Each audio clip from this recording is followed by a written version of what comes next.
কিন্তু পাতাল মাছের গায়ে কাদা লাগে না। ঠিক তেমনি মহাজন বলেন সংসার করো, ছেলে মেয়ে মানুষ করো, কিন্তু মনটা রেখে দাও গোবিন্দ চরণে, মনটা যেন সংসারে ডুবিয়ে রেখো না, তবে কিন্তু জীবনে দুঃখ কষ্ট পাবে। পাতাল মাছের মতো হতে শেখো, পাক যেন গায়ে লাগে না। তাই সংসারে থাকো, মনটা যেন কৃষ্ণ চরণে রেখে দিও না। আমার মনটা সংসারে রেখে দিও না, মনটা রেখে একমাত্র আমার গৌর গোবিন্দের চরণের প্রতি, এবং সমস্ত দুঃখ কষ্ট তোমার দূরীভূত হয়ে যাবে। তাই মা যদি নই পুরো বসনে অমৃততন, মা যদি নেই পুরো বসনে অমৃততন, মা যদি নই পুরো বসনে অমৃততন, তবে পূজা বসুরা, তবে পূজা বসুরা, আমি পুজিতে যাব গো, পুজিতে যাব গো, সূরজ দেবতা পুজিতে যাব গো, সূরজ দেবতা পুজিতে যাব গো, তবে পূজা বসুরা, তবে পূজা বসুরা। সুরমান হচ্ছে দেবতা, কোন দেবতা? সূর্য দেবতা। আমি পূজা করতে যাব কোন দেবতা? সূর্য দেবতা পূজা করতে যাব। কখন? মধ্যাহ্নকালে। সকালে নয়, সন্ধ্যায় নয়, মধ্যাহ্নকালে। বললেন কেন? শিশুকালে কৃষ্ণ ভজে, কৃষ্ণ পাইবার আসে। যৌবনে ভজে আসে কি না আসে? আর বৃদ্ধকালে ভজে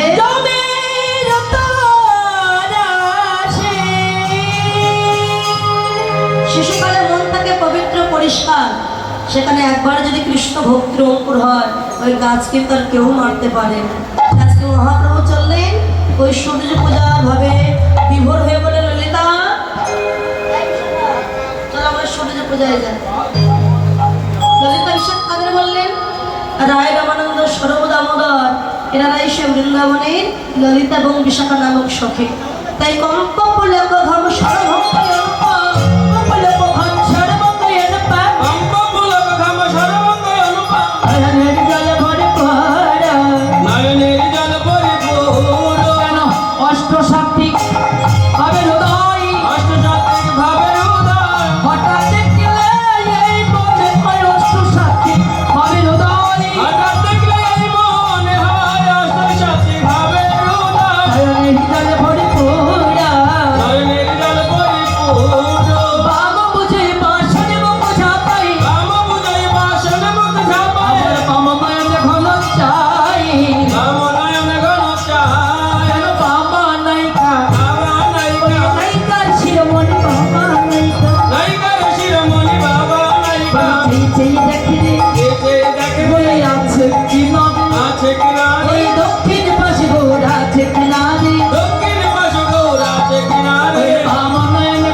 सर्ववैष्णवे भाई नमो नमः।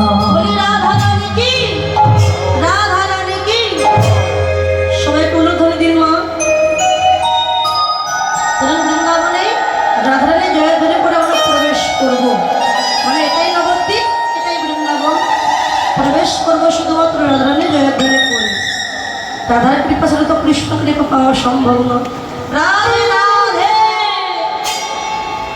সবাই আত্মসমর্পণ করে